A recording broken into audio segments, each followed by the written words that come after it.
Bonjour à tous pour ce premier webinaire Trax de l'année. Nous avons le plaisir d'écouter Julien Le Sommer, qui est le porteur principal du PC5 qui s'appelle Compact et qui va nous donner une présentation intitulée Combining Physics and Machine Learning in Hybrid Climate Models. Et bienvenue à tous. Bonjour à tous, ravi d'être là parmi vous virtuellement aujourd'hui pour vous parler d'un sujet qui est important dans le cadre du projet PC5 du PEPR Trax qu'on vient d'évoquer et puis aussi qui occupe pas mal de manière générale mon équipe ici. Donc on parle de la manière dont on commence à voir des approches qui combinent un petit peu plus systématiquement de la modélisation physique et de l'apprentissage et comment ça peut dessiner un petit peu un chemin vers ce qu'on pourrait appeler des modèles hybrides.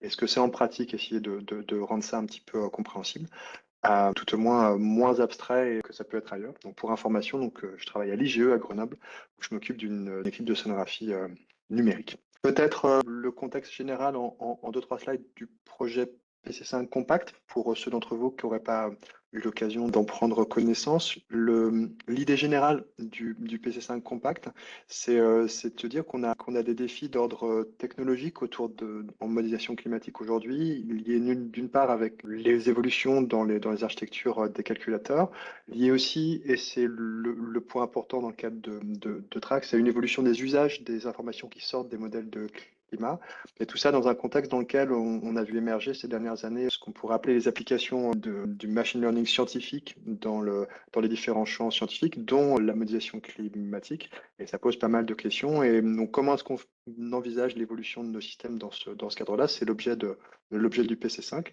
avec un parti pris un petit peu de se dire qu'on va regarder les modèles du système Terre vraiment comme des systèmes logiciels, et puis essayer de balancer des activités qui sont à la fois des activités sur lesquelles on est sûr qu'il faut avancer avec des roadmaps d'évolution long terme bien prévus, et puis des activités un peu plus risquées, essayer de trouver un peu un bon équilibre entre les deux, avec cette conviction qu'on veut consolider encore nos systèmes dans ce qu'ils ont de bien posé en termes de lien aux mathématiques appliquées et aux sciences du numérique en général, pour faire en sorte que les décisions qu'on va prendre quant à leur évolution, elles soient vraiment informées par de la science le plus possible, et puis de s'appuyer pour ça sur encore plus les méthodes de construction collaborative et participative, et favoriser un petit peu cette évolution au service de systèmes dans la construction desquels on puisse avoir confiance et qu'on puisse suivre sur des temps longs.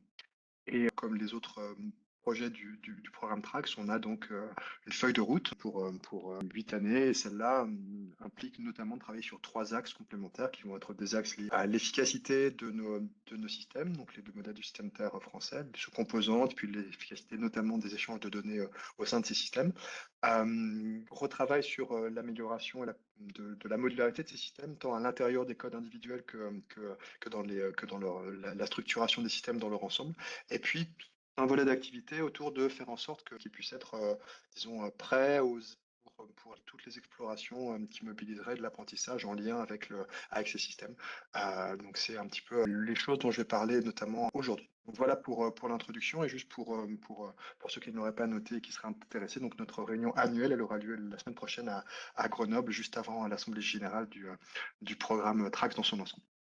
Alors, on parle aujourd'hui donc plus spécifiquement de comment est-ce qu'on combine aujourd'hui la modélisation physique et l'apprentissage dans des modèles hybrides, et ce que ça peut éventuellement apporter au modèle de climat dans les années qui viennent. Je parle essentiellement à partir d'une expertise qui est celle de l'océanographie numérique, donc beaucoup des exemples que je vais prendre seront tirés de l'océan. Je vais essayer de vous montrer un petit peu comment on fait dans l'océanographie numérique aujourd'hui pour mobiliser ça, et comment, par certains aspects, c'est en train d'amener des changements assez dans nos systèmes. J'expliquerai plus loin ce que j'appelle système. Et puis, de mon point de vue, pose un certain nombre de questions auxquelles, sans doute, on sera amené à répondre collectivement dans les années qui viennent quant à l'évolution de nos systèmes numériques en modélisation climatique. Donc, c'est un peu ça l'ambition de Stock. Je vais passer vite, évidemment, sur le contexte de l'océanographie numérique, en supposant qu'on est tous ici. Il n'y a pas de grande spécificité par rapport aux autres composantes du système Terre, mais peut-être mentionner que comme pour les autres systèmes, on est ici, l'activité numérique sur cet objet-là, elle est duale un petit peu. Il y a à la fois il y a cette idée qu'en travaillant sur les objets numériques, on peut à la fois comprendre le fonctionnement du système qu'on regarde, et puis aussi construire des outils qui puissent nous aider à prévoir leur évolution, projeter leur évolution à différentes échelles de temps. Donc c'est ça le rôle de l'océanographie numérique. Et comme les autres composants du système Terre, bah, on est en fait un système dans lequel les interactions d'échelle sont centrales, les interactions avec les autres composantes sont centrales. Et puis notamment, mon équipe, elle a particulièrement au fil du temps beaucoup travaillé sur les questions liées à la représentation de la macroturbulence océanique, donc ces tourbillons océaniques qui jouent un rôle sur plein d'aspects des fonctions climatiques des fonctions climatiques de l'océan. Et donc, pour une part, donc le champ de l'océanographie numérique s'occupe de construire un peu ces outils qui vont nous permettre à la fois de fabriquer des systèmes, mais aussi de mieux comprendre le système physique en tant que tel. Ce qui me semble important, peut-être pour bien commencer à réfléchir à la manière dont ce champ il peut s'articuler avec l'apprentissage automatique, c'est de se dire que les modèles ils viennent pas tout seuls. Les modèles c'est l'un des éléments de différents outils qui sont à disposition de nos communautés. En France notamment et en Europe, cet outil de modélisation, c'est pour les deux systèmes de modélisation climatique qui nous occupent, NEMO. C'est donc des systèmes qui partent d'équations, on discrétise, on représente des processus, on fait ça avec des mathématiques appliquées, on fait tourner ça sur des supercalculateurs. Mais ce qui est important de mon point de vue, c'est bien de se dire que on les utilise de manière combinée avec d'une part des observations et d'autre part des méthodes inverses. Et c'est vraiment l'ensemble de ces trois classes d'outils et de méthodes qui vont nous permettre de progresser, de construire les systèmes et de progresser des systèmes géoscientifiques. Alors, ça peut sembler un petit peu vague et général cette introduction, mais pour moi, donc je vais passer ça, c'est sans doute pas essentiel ici. Pour moi, c'est vraiment important de voir cette arrivée de l'apprentissage automatique dans nos systèmes comme quelque chose qui s'inscrit dans un paysage dans lequel les modèles sont déjà combinés par plein de manières avec d'autres types d'informations. Alors, le point peut-être, la question qu'on peut se poser là pour les quelques minutes qui viennent, c'est de se demander un petit peu comment aujourd'hui l'apprentissage automatique est en train d'affecter ce champ de la construction des systèmes numériques en océanographie.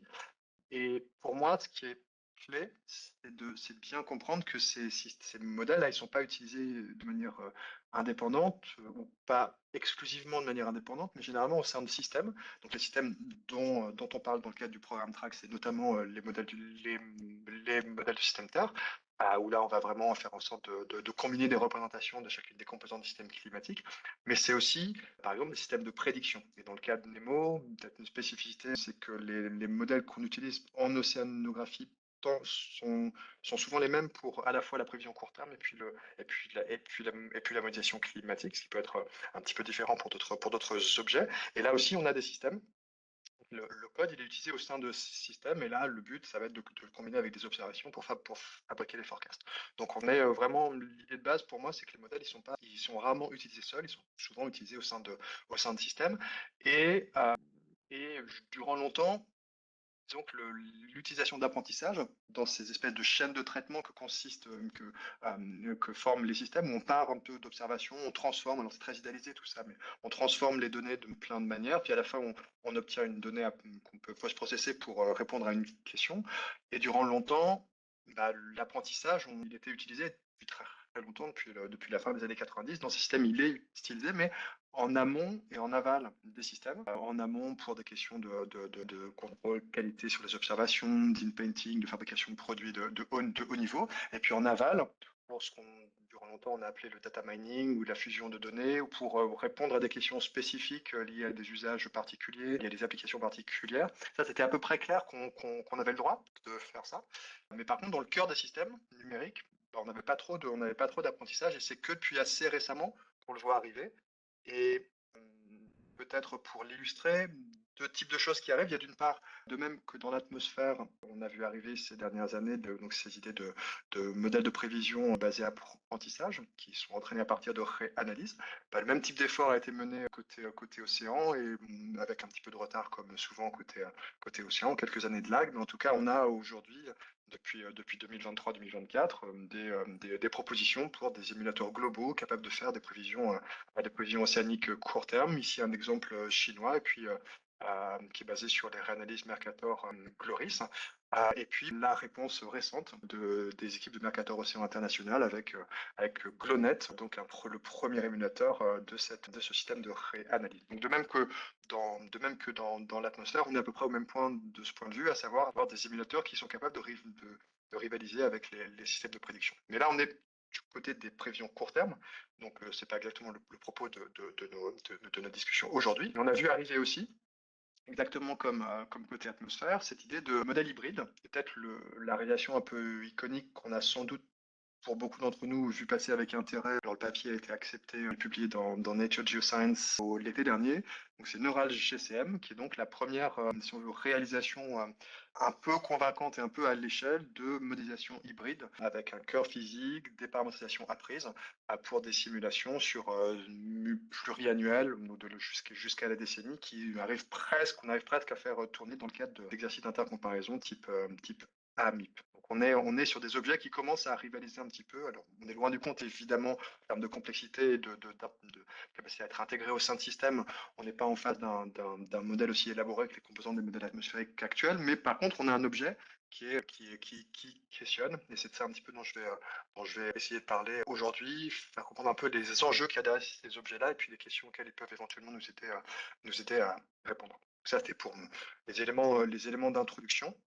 Donc on rentre maintenant un peu plus dans le cœur des choses ici. Donc vraiment cette question de modèle hybride, qu'est-ce qu'on entend par modèle hybride et qu'est-ce qu'on en attend. Qui est toujours cette petite icône, il y a un côté un petit peu monstrueux dans l'objet qu'on est en train de manipuler ici, qui a différents visages. On ne sait pas trop ce qu'on est en train de faire. Mais pour être très pratique, on parle donc de systèmes numériques qui sont encore basés sur des représentations markoviennes de l'évolution des systèmes, géoscientifiques. Donc, en gros, on a des pas de temps et on va d'un pas de temps au pas de temps suivant. Sauf que la prédiction du pas de temps suivant, elle n'est pas basée uniquement sur la discrétisation d'équations physiques et de paramétrisation, elle est aussi basée sur les prédictions issues d'une composante non procédurale qui est entraînée. Et cette composante entraînée, idéalisée ici avec ce petit réseau, son comportement dépend de paramètres. Et l'idée, c'est qu'on peut faire en sorte qu'en ajustant de manière judicieuse les paramètres de ces composantes entraînées, on est capable de faire en sorte que le système il ait des qualités que n'aurait éventuellement pas pu avoir le modèle basé purement physique. Donc il y a cette idée qu'on va entraîner les paramètres de manière à maximiser un objectif d'entraînement. Donc en pratique, on a donc un loss d'entraînement qu'on va minimiser. Et puis ça, on peut vouloir le faire soit pour améliorer les prédictions ou améliorer la consistance physique du modèle dans son ensemble, corriger des erreurs ou éventuellement, dans certains cas, accélérer l'exécution. Donc, on est vraiment en face de modèles physiques qui sont augmentés par une composante entraînée qu'on va fabriquer spécifiquement pour ça. Et je mentionne évidemment que cette composante, elle n'a pas du tout à être déterminée, ça peut très bien se baigner dans un cadre plus large de modélisation ensembliste ou stochastique. Si on prend un peu quelques exemples, alors il y en a plein côté atmosphère. J'imagine que, là encore, ça a commencé un peu plus tôt côté atmosphère, donc beaucoup d'entre vous êtes au courant, mais ça me semblait intéressant d'attirer l'attention sur l'état un petit peu de l'art côté océan, sur ces questions-là. Donc le premier papier qui, à l'échelle, vraiment dans le cadre d'une simulation globale, a embarqué pour une inférence en ligne des composantes entraînées, c'est un papier qui est sorti en 2022, Parti et al., qui me permettait qui se proposait de faire une estimation en ligne, une prédiction en ligne de l'énergie cinétique de cette macro-turbulence que j'évoquais tout à l'heure, donc les gros tourbillons dans l'océan, qui souvent ne sont pas représentés dans les modèles, mais dont pour autant le caractère énergétique ou pas énergétique, c'est une information qui est clé pour certaines paramétrisations notamment du transport lié au tourbillon. Donc là, on avait le premier papier qui permettait de faire cette prédiction à partir de prédicteurs liés à la circulation de grande échelle, donc cette macro-turbulence. Et depuis, il y a beaucoup d'activités sur ces questions et c'est l'objet de plusieurs publications chaque mois. Un autre aspect sur lequel se sont concentrés beaucoup les efforts, c'est la question de la représentation du mélange vertical dans les modèles d'océan. Et il y a eu plusieurs propositions publiées, j'en cite une ici, par Akash cette année où je la cite parce que ça me semble un exemple assez intéressant dans lequel plutôt que d'essayer de remplacer complètement la paramétrisation par une composante entraînée, l'idée ici, ça a été de s'attaquer à un aspect jugé particulièrement faible d'une paramétrisation préexistante, à savoir, là ici on est dans le cas d'un modèle de physique verticale hérité pour ceux qui connaissent un petit peu ça, du côté des États-Unis, on utilise beaucoup des modèles bulk, donc intégrés sur la couche de mélange. Vous connaissez peut-être KPP ou EPBL. Et dans ces modèles-là, généralement, il y a une fonction de forme qui est généralement calibrée sur quelques expériences et qui souvent est très très mal connue. Et là, l'objet du travail d'Akash Sarney, ça a été de construire un réseau de neurones qui prédit de manière plus précise à partir de sources de données indépendantes cette fonction de forme. Donc là, on s'intéresse à la micro-échelle, à la micro-turbulence océanique ce papier montre de quelle manière, quand on rebranche ça dans un modèle de circulation, on est capable de réduire des biais, notamment en termes de biais systématiques de couches de mélange. Donc on est sur des choses c'est pas abstrait, ça existe en vrai, et c'est une composante pour celle-ci qui est intégrée au GFDL et qui est intégrée au modèle du GFDL et qui sera, selon toute probabilité, intégrée dans les prochaines versions du CESM du NK. Donc on est en phase de quelque chose qui existe. Voilà. Et pas mal de travaux là-dessus. Donc ce travail sort du projet M-Square Line auquel plusieurs d'entre nous en France participons et dans lequel sont menés plusieurs autres travaux du même type. Donc ça, c'est un petit peu la première raison pour laquelle on peut vouloir mettre des composantes entraînées dans les modèles, c'est pour améliorer la physique sur des aspects sur lesquels elle est mal contrainte aujourd'hui. Donc c'est de l'apprentissage pour faire des paramétrisations. Ça, c'est un cadre qui est bien connu, qui est sujet de beaucoup d'exploration aujourd'hui. Et pour dire vite, la question, c'est donc, si on formule ça un petit peu avec des équations, ça va être on sait que, supposons qu'on connaisse les équations du système dont on suit l'évolution, on sait que pour plein de raisons, on n'est pas capable de suivre l'ensemble de l'évolution de ce système, soit parce qu'on n'est pas capable d'observer aux échelles qui nous intéressent l'état initial, soit parce que la physique est mal connue. On sait qu'on va devoir faire des approximations et on sait qu'il y aura besoin d'un terme supplémentaire dans nos équations. Et puis le but, ça va être d'essayer de construire ce terme supplémentaire à partir d'une autre source d'information, peut venir de simulations numériques qui résolvent le processus qui nous manque ou de plein d'autres sources d'informations. Mais en tout cas, on va apprendre ce mapping entre l'état résolu et puis le terme qui nous manque. Donc ça, c'est un champ de recherche qui est très actif et qu'on n'est plus du tout, comme je l'évoquais au moment de savoir si c'est possible de faire ça.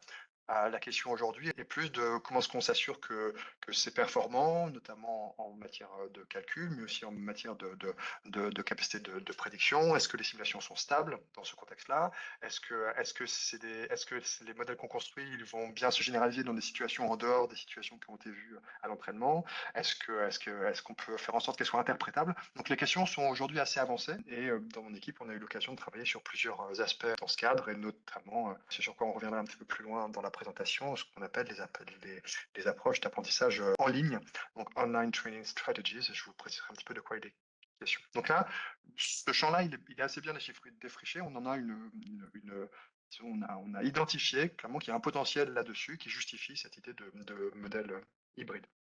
Un deuxième aspect qui est peut-être passé un petit peu qui peut-être était un petit peu moins visible, puisque c'est une littérature un tout petit peu plus niche, ça concerne cette question d'utiliser de l'apprentissage pour apprendre des représentations de l'erreur de modèle à partir d'observations ou de produits intermédiaires issus de systèmes de prédiction. Donc, pour ceux d'entre vous qui se sont penchés sur ces questions, vous savez que nos modèles sont utilisés dans le cadre de systèmes de prévision combinés à des observations et avec des méthodes d'assimilation qui, d'une manière ou d'une autre, vont nous aider à remettre la trajectoire du modèle proche des observations.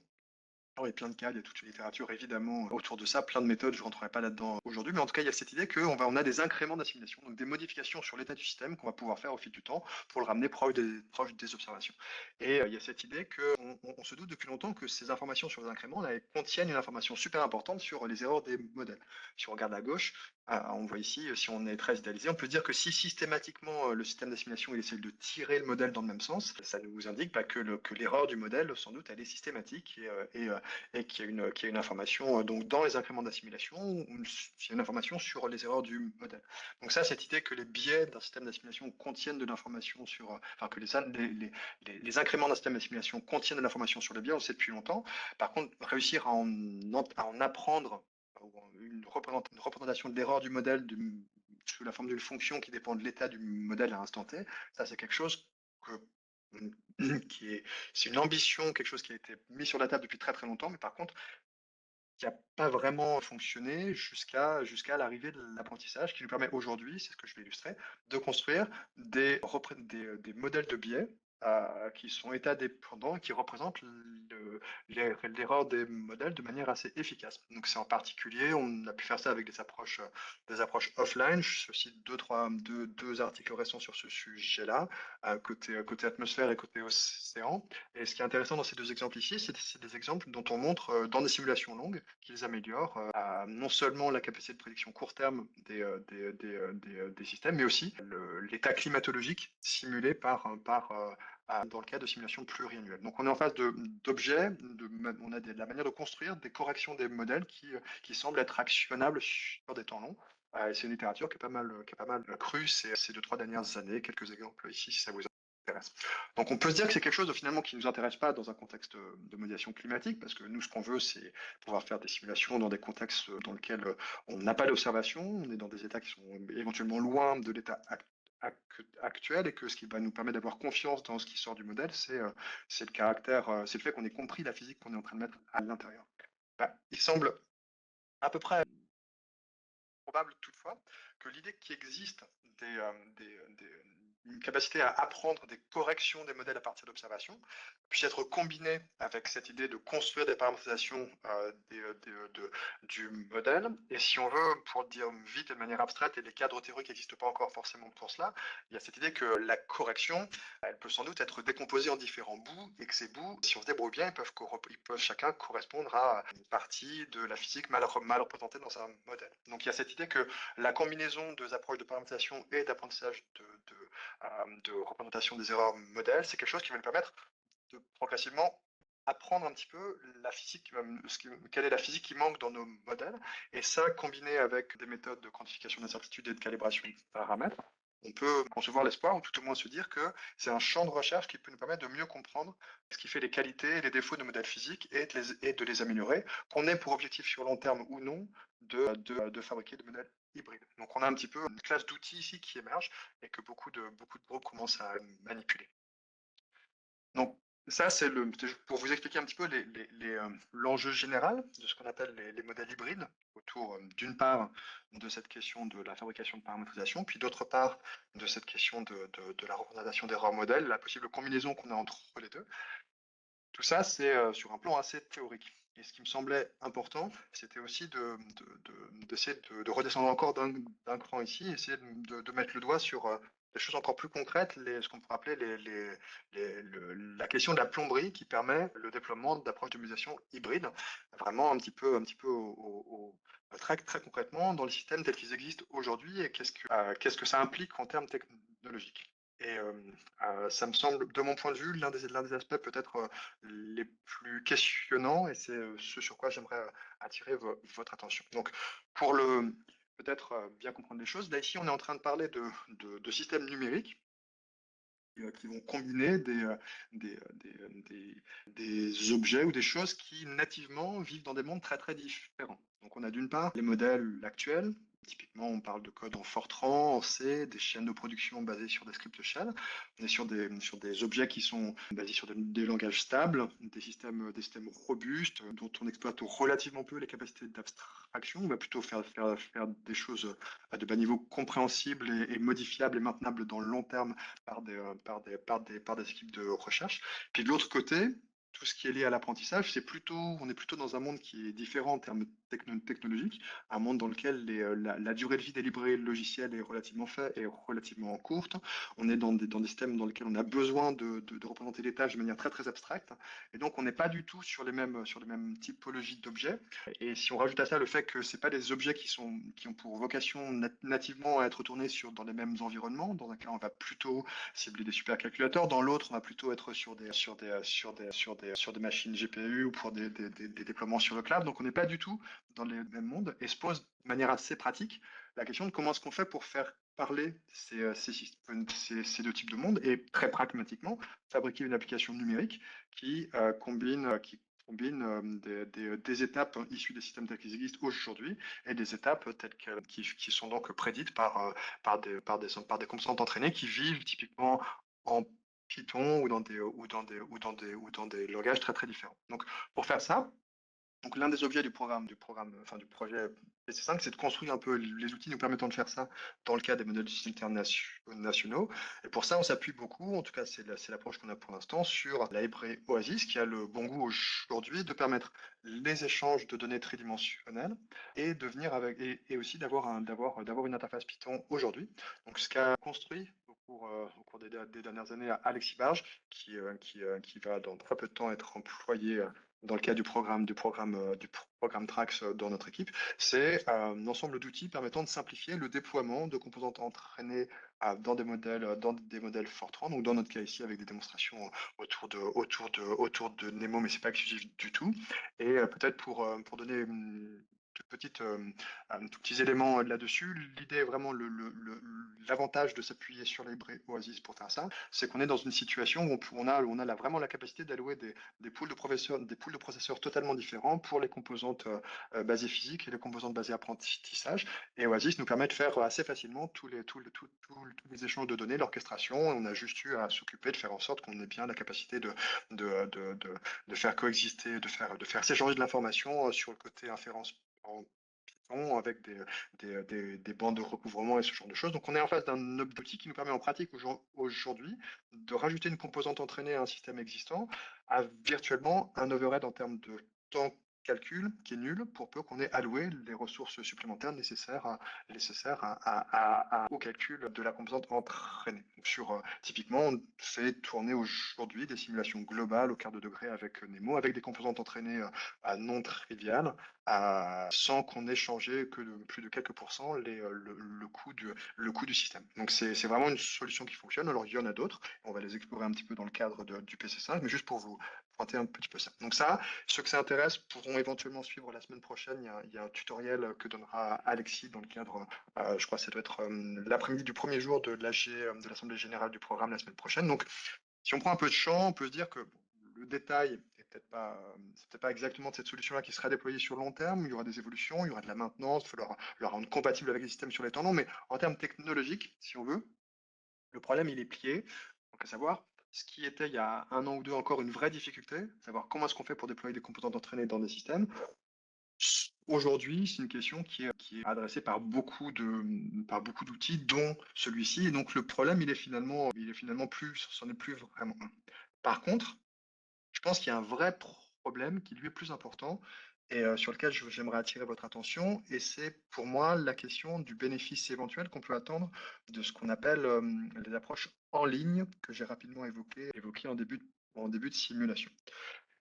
Donc, tant pour la construction de paramétrisation, pour la construction de représentation de l'erreur de modèle, l'idée, ce qu'on a envie de faire, c'est un petit peu donc de construire un terme additionnel qu'on va mettre dans nos équations et qui va nous permettre, à partir de l'état simulé à l'instant T, de faire une prédiction d'un truc qui nous manque pour améliorer l'état au prochain pas de temps. Et donc, pour faire ça, généralement, jusque-là, l'essentiel de la littérature, c'est basé sur des bases de données préexistantes. Ça peut être typiquement ces bases de données d'incrément d'assimilation. Ça peut être des bases de données des bases de données de simulation LES qu'on utilise pour calibrer des fermetures. Mais on a vu émerger aussi, et c'est des efforts auxquels on a pas mal participé dans mon équipe, ce qu'on peut appeler des apprentissages en ligne ou des approches online dans lesquelles on va faire en sorte de construire notre correction, non pas sur la base de données préexistantes, mais avec un objectif d'apprentissage qui implique l'intégration du système au fil du temps. Donc très concrètement, on va construire explicitement notre composante supplémentaire, ce réseau de neurones là ici, on le construit avec un loss d'apprentissage qui implique une confrontation de la solution du système après l'intégration sur un certain temps, la confrontation avec une autre information, qui peut être typiquement là, ça va être faire en sorte que la prévision elle soit comparable à une analyse des temps longs. Et donc ça implique de faire tourner donc dans le temps. Donc on appelle ça généralement, donc il y a plein de noms pour ces approches-là, parce qu'elles ont émergé un petit peu dans des fils de littérature assez différents au cours des 3-4 dernières années. On appelle ça donc aujourd'hui le terme consacré, c'est plutôt dans le côté ML, on appelle ça des auto-regressive rollouts. Ça s'appelle end-to-end aussi, ou a posteriori, online, vous verrez ça sous différents noms. Mais en tout cas, ce qu'une série de papiers montre aujourd'hui, c'est que les performances des modèles entraînés, on peut entraîner pour augmenter les modèles, eh ben, les performances sont bien meilleures si on adopte des approches d'apprentissage en ligne. Non seulement elles sont meilleures, mais c'est aussi on obtient des perturbations, des corrections qui sont généralement plus stables et qui vont montrer de meilleures capacités à généraliser dans des situations non vues à l'entraînement. Donc un petit peu comme si, en fait, en apprenant quelque chose qui est proche de la tâche qu'on essaie vraiment de résoudre, ben, on a appris quelque chose qui a plus de sens physique. Donc là, vous trouverez notamment une revue dans le papier de liste et al. 2024 ici, et puis le papier que j'ai cité un petit peu avant, auquel on a contribué, Freza et al. 2022. Donc, on peut dire, soit, ok, ça c'est intéressant, mais en vrai, ça pose un vrai problème. Et le vrai problème, c'est comment est-ce qu'on les entraîne en pratique avec nos systèmes actuels. Donc, pour rentrer un tout petit peu plus dans le détail ici, il y a cette idée que le modèle d'apprentissage qu'on va apprendre, donc M ici, donc son comportement va dépendre de paramètres θ. Et donc, ce qu'on va faire, c'est essayer de minimiser un loss d'apprentissage L pour optimiser les paramètres θ, de sorte que la prédiction issue du modèle M ressemble à une cible Z. Okay.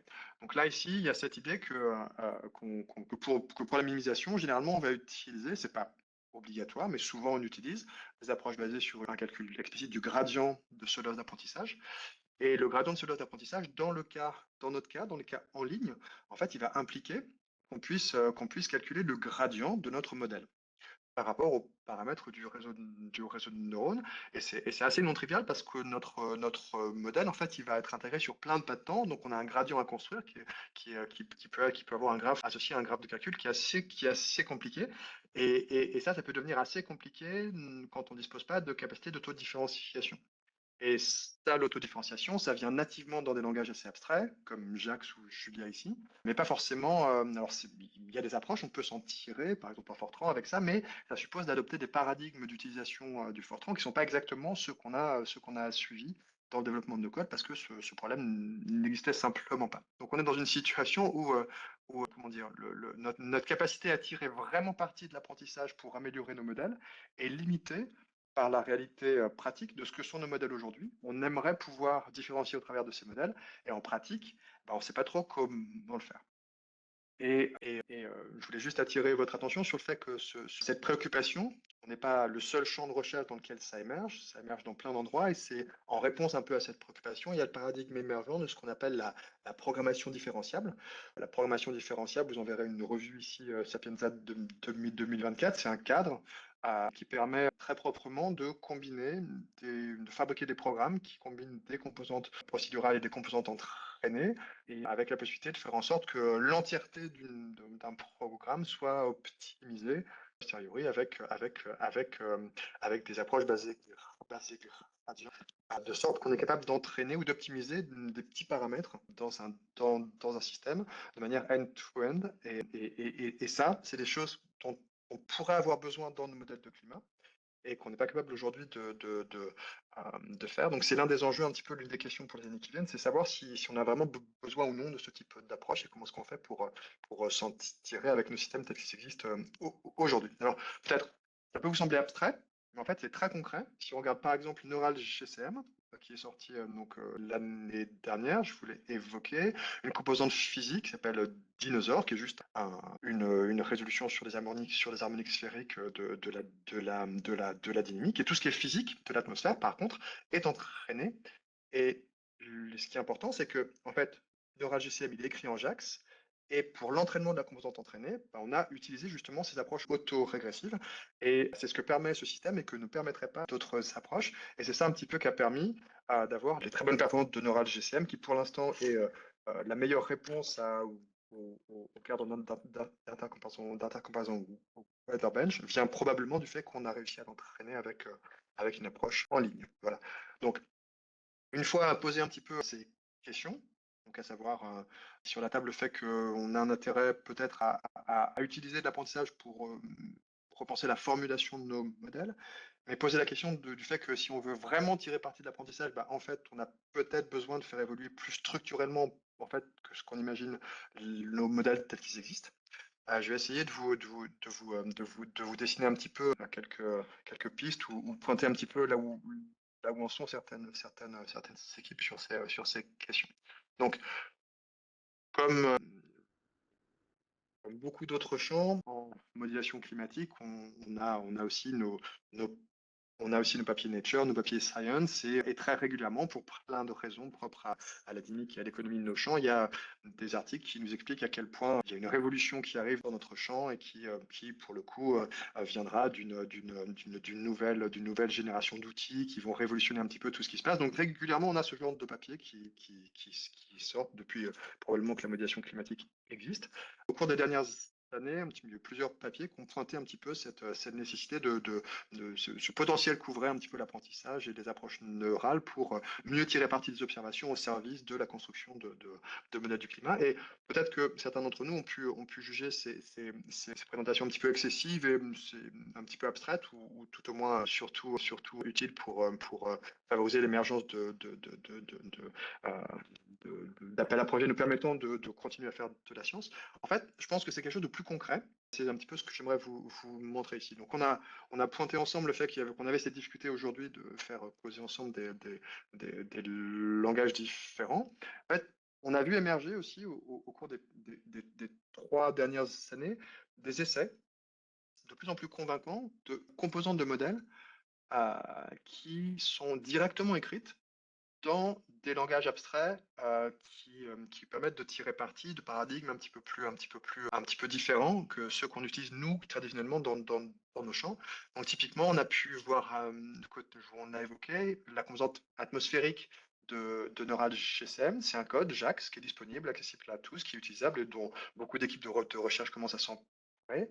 Il existe à une autre échelle, mais un équivalent aussi océanique de ce genre de choses, qui s'appelle Veros, qui est aussi un modèle d'océan écrit en Python avec un backend JAX, dont on est en train d'explorer la différenciabilité dans mon équipe. Et on parle d'objets qui ne sont pas uniquement des jeux, parce qu'on est capable, alors bien évidemment, on est autour d'objets qui n'ont pas la versatilité et toutes les fonctionnalités de nos modèles actuels. Ça n'a rien à voir en termes de physique représentée, ça n'a rien à voir avec un modèle comme Nemo. Par contre, en termes d'efficacité de calcul, on est vraiment quelque part qui est très intéressant. Vous avez ici des courbes qui vous montrent la manière dont le coût, dont le coût pour une année simulée évolue en fonction du nombre d'éléments de grille. On est vraiment dans des situations où, à partir de systèmes assez gros, Jacques en fait devient plus efficace que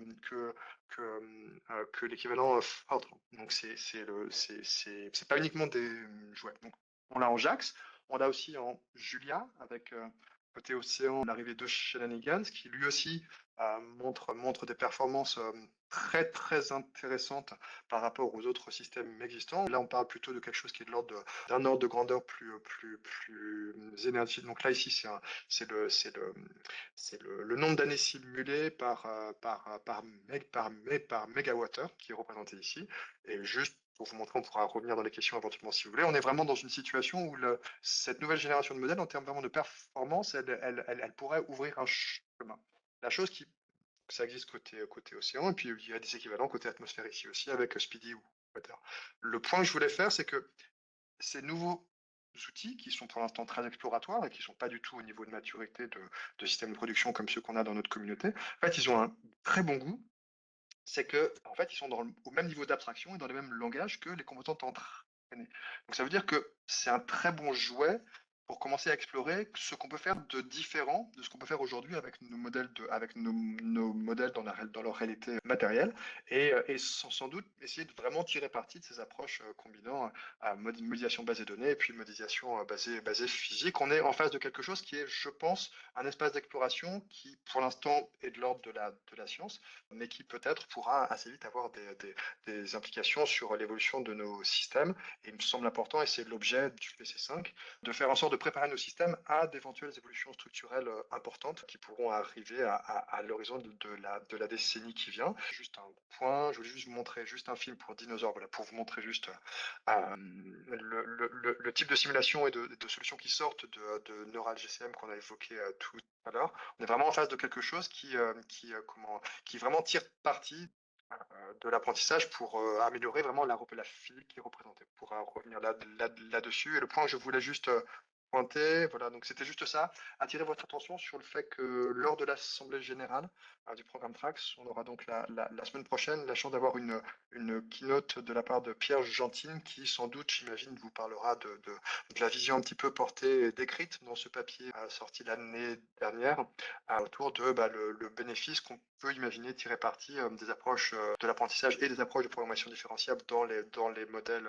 de climat, avec cette idée que c'est sans doute quelque chose qui peut à la fois nous permettre de rendre les modèles de climat peut-être plus immédiatement actionnables pour les applications, et notamment pertinemment dans le cadre des services climatiques, mais aussi peut nous permettre de mieux comprendre les processus physiques, leur interpénétration, et sans doute une évolution structurelle de nos systèmes nous permettra d'envisager de les utiliser de manière différente. Et c'est ça cette vision d'un monde de Lego, enfin de systèmes beaucoup plus modulaires qu'on puisse utiliser avec des workflows différents que ceux qu'on utilise aujourd'hui. C'est ça la vision qui s'ouvre un petit peu, dont on aura l'occasion, j'espère, de discuter dans les années qui viennent. Et aussi voilà, juste un mot, j'ai essayé en conclusion, de vous montrer comment est-ce qu'on augmente aujourd'hui les modèles de circulation océanique de composantes entraînées, comment on le fait en pratique, et puis poser un petit peu les questions, le potentiel que ça a en termes de compréhension de l'océan et d'amélioration des systèmes, et sans doute aussi ce que ça pose comme question quant à l'évolution de modèles à l'avenir, et vous exposer ce que, pour ma part, en tout cas, je pense être un champ très excitant d'exploration interdisciplinaire pour les années qui viennent, et j'espère avoir réussi à vous communiquer une partie de mon enthousiasme pour ces questions. Voilà, je me tiens à votre disposition pour d'éventuelles questions. Merci beaucoup, Julien. Je vous invite à poser vos questions sur cette présentation très enthousiaste, effectivement. Olivier, alias Olivier Talagrand. Je voudrais savoir sur quelle base de données les différents résultats que tu as évoqués sont obtenus. S'agit-il simplement de résultats de modèles comparés à des observations, donc on voit en particulier des biais ou autres défauts qui résultent probablement de faiblesse du modèle? S'agit-il, comme dans d'autres applications, par exemple météorologiques, de réanalyse? S'agit-il, enfin, c'est à partir de quoi? Et peux-tu aussi dire un peu plus ce que sont, dans les faits, ces paramètres θ qui sont, du point de vue physique, qui sont utilisés dans ces opérations? Je comprends bien que quand il s'agit, par exemple, de modélisation des processus sous mag, il s'agit de coefficients qui apparaissent là pour mieux représenter l'effet, l'impact des processus sous mag sur le processus résolu. Est-ce que tu peux dire un peu plus donc ce que sont donc, surtout les bases de données, qui sont les données sur à partir desquelles sont faits ces apprentissages? Ok, donc je comprends, je dispose d'une heure en plus pour répondre à cette question, n'est-ce pas? Merci beaucoup pour ta question, Olivier. Tu mets le doigt sur les choses importantes que j'ai effectivement mis un peu sous le tapis ici pour des questions de temps. Je vais répondre à la deuxième question, puis la première. Deuxième question, c'est quoi les paramètres? J'ai été volontairement vague ici. J'ai mis à chaque fois θ et puis un truc qui ressemblait à un réseau de neurones. En fait, ça peut être très très générique. On a en particulier dans la salle, je crois, ici, il y a Jordi Bolibar qui travaille à l'IGE sur d'autres objets, sur des modèles de glaciers. Et dans son cas, les θ, c'est des paramètres physiques de modèles d'écoulement de glaciers. Dans mon cas ici, les θ, c'était plutôt les paramètres de réseau de neurones, donc à savoir les biais et les poids de réseau de neurones. Donc on parle ça peut être peu de paramètres, beaucoup de paramètres, et ça va dépendre vraiment à chaque fois des spécificités du problème. Mais c'est cette idée en tout cas que un bout du code, le comportement d'un bout du code va dépendre de paramètres. Et si on est un peu honnête, c'est déjà le cas de nos systèmes aujourd'hui. Le comportement des systèmes dépend un petit peu de paramètres. C'est juste que là, on s'accorde, on accepte l'idée que le les paramètres peuvent être éventuellement plus nombreux et surtout pour calibrer ils peuvent éventuellement ne pas avoir un sens physique immédiat, comme dans le cas des réseaux de neurones. Voilà pour la réponse à la deuxième question. Quant à la première, c'est quoi les données? On est quelque part à l'interface entre la culture de nos champs disciplinaires et puis la culture apprentissage. Je pense qu'une bonne manière de découper les choses, c'est de se dire qu'il y a d'une part, on définit vraiment un cadre, une tâche qu'on veut accomplir. Et donc pour cette tâche qu'on veut accomplir, on va essayer on commence toujours quand on aborde ces questions d'apprentissage par construire bien proprement la manière d'évaluer le résultat final de ce qu'on a construit. Donc c'est pas forcément l'objectif d'apprentissage, mais c'est en tout cas le cadre d'évaluation finale à l'échelle de ce qui nous intéresse. Donc c'est notamment pour la prévision numérique du temps. Ce cadre aujourd'hui, c'est Weatherbench, que vous avez peut-être vu passer, qui est un cadre d'évaluation basé là dans ce cas-là sur des réalités atmosphériques. Mais il existe des cadres d'évaluation. Dans le cadre GLONASS que je vous ai pointé, le cadre d'évaluation, c'est basé sur des observations réelles de l'océan réel pas processé au travers de systèmes d'assimilation. Donc le cadre d'évaluation, on le pose, mais forcément il est basé sur des observations. Après, il y a la question de l'entraînement, lorsqu'on fabrique une machine qui répond à notre problème, et là on peut mobiliser d'autres typologies d'informations. J'en vois trois types, un petit peu, soit des observations disons, issus des systèmes de monitoring globaux. Donc, ça va être dans le cas de l'océan des profils larvaux, des données de température de surface, mais vraiment donc, des données qui ne sont pas ciblées pour la représentation des processus. Ça peut aussi être des données qui, elles, ont été fabriquées spécifiquement pour observer un processus particulier. Donc, dans l'océan, on a typiquement des bouées instrumentées qui suivent l'évolution au fil du temps de la température et salinité dans les couches de surface de l'océan, qu'on utilise généralement pour calibrer aujourd'hui déjà des modèles de physique verticale. Mais on peut utiliser ça comme cible d'apprentissage. Et puis, évidemment, il y a les modèles de processus, typiquement des LES, comme c'est fait dans l'atmosphère, et la communauté française a été assez active sur ces questions au fil des 2 dernières décennies. Donc, une combinaison des trois, données d'observation de grands réseaux, données d'observation ciblées, plus ciblées processus, et puis données issues de modèles de processus, typiquement LES. Donc, ça va dépendre un petit peu des cas spécifiques, mais je serais ravi, si tu le souhaites, qu'on discute à un autre moment sur quelques exemples que j'ai pris ici, quelles sont les données effectives qui ont été utilisées. D'accord, Alors, merci je vois bien. merci, merci Olivier. Je vois une main de Jean-Claude André, je vois une main de Émeric, une autre de Sandrine et une autre de Sophie Valk. Peut-être que je vais prendre d'abord Sophie parce qu'elle voulait peut-être, appartenant au PC5, apporter un complément par rapport à ce que tu as dit. Et puis ensuite, on continuera. C'est des questions. Je peux quand même. Bien sûr. En tout cas, merci pour ce super exposé parce qu'en fait, il y avait plein de choses que j'avais jamais compris et que j'ai l'impression de commencer à y comprendre quelque chose. J'espère dire pas trop de bêtises dans ma question. Donc, je comprends que pour faire de l'apprentissage en ligne, on a besoin de différenciation automatique et que pour ça, il y a des outils qui existent quand les modèles sont écrits dans des langages spécifiques, Julia et Jax. Alors, j'ai une question. Ce que je comprends pas, c'est le fait d'être différent. Est-ce que ces outils existent? Est-ce que le fait que les modèles soient écrits en Julia et Jax, c'est indispensable au fait qu'il y ait des outils de différenciation automatique? Ou est-ce que c'est juste parce que ces outils-là, aujourd'hui, ils existent, mais on pourrait faire le même genre d'outils pour nos modèles écrits en Fortran? Donc ça, c'est la première question. Et la deuxième question, c'est si la réponse est il faut que les modèles soient en Julia et Jax, est-ce que ça veut dire qu'il faut développer une interface Julia Jax dans Oasis? Je voudrais quand même dire que l'interface Python a été développée donc avant ce travail-là, en particulier par Bob Ford, je tiens à lui rendre hommage parce qu'il est décédé l'an dernier. Merci. Merci pour ta question, Sophie. Alors, on pourrait là encore discuter beaucoup de ces questions. Et la réalité, c'est que je suis convaincu qu'il y a un champ d'exploration super intéressant qui s'ouvre. En tant que chercheur dans une équipe de recherche, je vois à quel point c'est enthousiasmant pour une équipe. Maintenant, quand on prend la casquette de l'autre côté, à savoir sur comment est-ce qu'on fait pour guider l'évolution des systèmes et faire des décisions qui engagent sur des temps longs, on est en réalité en face de quelque chose qui est très incertain et c'est très difficile de répondre, je trouve. Donc, je peux donner mon avis, mais c'est à pondérer. Et voilà. Donc, le premier point, c'est que on peut aussi entraîner des réseaux neurones ou des composantes entraînées avec d'autres approches que donc là, j'ai dit qu'on utilisait des approches basées gradient qui requièrent donc la différenciabilité.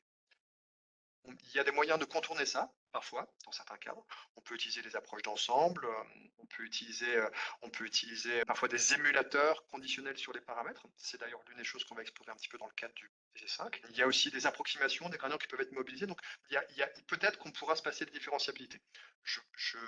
Par contre, il faut qu'on pense à comment est-ce qu'on fait pour avoir le bénéfice qu'on aurait avec la différenciabilité, avec des approches non différenciables. Donc, il y a des choses à explorer ici. On pourra en discuter plus avant. Maintenant, est-ce que pour avoir la différenciabilité, il faut absolument basculer vers JAX ou Julia? Alors, la réalité, c'est qu'aujourd'hui, il existe ce qui rend aujourd'hui efficace les outils d'autodiff en Fortran et en JAX et en Julia, c'est toute la recherche qui a eu lieu au cours des 2 dernières décennies. Et il existe aujourd'hui aussi en Fortran de très bonnes approches de différenciation, une grosse évolution ces 10 dernières années. Par contre, pour vraiment en tirer parti, il faut avoir adopté des paradigmes de programmation en Fortran qui ne sont pas exactement ceux qu'on a adoptés aujourd'hui.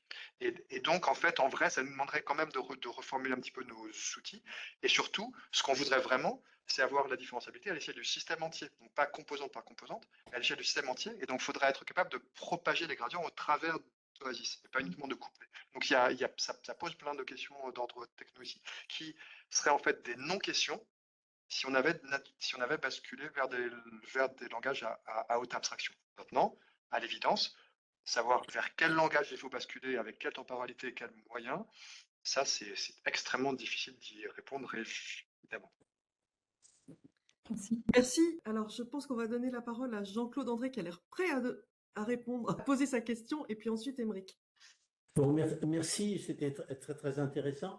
J'ai une question de Béotien sur la caractérisation du offline et du online. J'ai plusieurs aspects qui traduisent certainement mon incompréhension, au moins partielle du. Est-ce que dans le online, il y a aussi de la donnée offline? Parce que j'ai un peu de mal à concevoir un modèle d'apprentissage qui ne pourrait fonctionner que sur, entre guillemets, le peu de données qui sont générées online. Et là, je peux peut-être faire une erreur, voilà. Et si jamais il y a un peu de offline dans le online, la question c'est quel est le coût relatif des deux? Est-ce que l'avantage du online, que j'ai bien compris d'après ce que tu as dit, est suffisant pour éventuellement justifier un surcoût? Désolé si j'ai Non, côté complètement, mais j'ai vraiment du mal à faire la différence online-offline. Okay. Donc, ce qui différencie vraiment dans les deux cas, et le papier Freda 2022 illustre ça, on a vraiment, on peut montrer dans certains cas qu'un même réseau de neurones entraîné avec un objectif d'apprentissage qui est différent mène à une fermeture qui marche plus ou moins bien, qui n'a pas les mêmes propriétés. Donc, tout dépend de la stratégie d'apprentissage. Comment est-ce qu'on l'entraîne? Dans le cas du online, on va l'entraîner de sorte que les paramètres vont être optimisés pour minimiser un coût qui ne peut être calculé que si on intègre le système au fil du temps. À certaines échéances de temps, et donc le coût, ça va être concrètement une mesure d'une erreur. Et l'erreur, elle peut être calculée sur plein de choses. Typiquement, ça peut être une erreur sur l'état du système à grande échelle. Ça peut être une erreur, je ne sais pas, sur le champ de température tridimensionnel à l'instant T. Ou ça peut être une combinaison de l'erreur sur le champ de température, mais aussi une erreur dans la prédiction d'un terme sous-maille, parce qu'on sait que le terme sous-maille est important. Donc, généralement, dans les approches online, on combine un petit peu des métriques qui nous qualifient l'état macroscopique du système, et puis des métriques qui vont nous qualifier la performance locale de prédiction du modèle entraîné. Ce qui est important, c'est dans online, il y a cette idée qu'on ne va pas uniquement s'occuper de la prédiction à l'instant T pour le pas de temps d'après, on va vraiment s'intéresser à savoir à quel point, au fil d'une trajectoire, notre modèle va continuer à être bon à mesure que l'intégration dans le temps va amener le système dans un endroit qui est différent de l'endroit de l'espace de paramètres dans lequel il a été entraîné. C'est ça qui est clé en fait. C'est qu'on prépare le système à voir des données d'entrée qui ne sont pas celles pour lesquelles il a été entraîné. Ce qu'on ne voit pas du tout dans les approches offline. On risque pas l'overfitting dans ces cas-là? Oui, alors, il faudra que je réfléchisse doucement. Je ne pense pas qu'on ait plus de risques qu'avec des approches offline, mais ça va être dépendant du problème spécifique. Mais je serais ravi d'en rediscuter à l'occasion si ça vous intéresse. Merci. Alors, nous avons une dernière question d'Émeric. Merci beaucoup. C'est que là, dans ce qui a été présenté, en fait, on avait un modèle, on avait un modèle régi par la physique, et puis on avait un aspect probabiliste, et puis un aspect neuronal.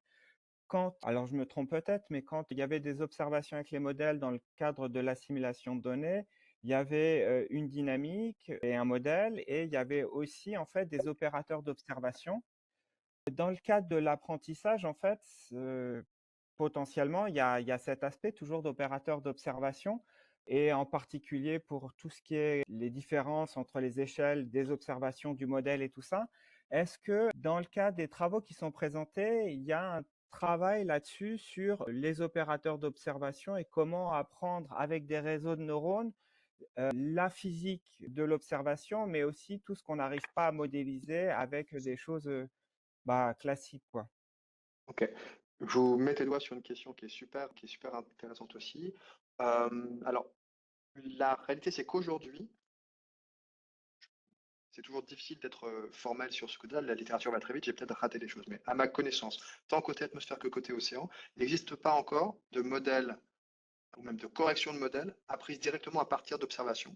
Je sais qu'il y a des équipes qui travaillent là-dessus, mais là, par exemple, si on pense à un émulateur de modèle dans son ensemble, pour l'instant, ils sont pas construits. Les systèmes de prédiction ne sont pas construits à partir d'observations, ils sont construits à partir de données denses issues de systèmes de réanalyse pour la plupart d'entre eux.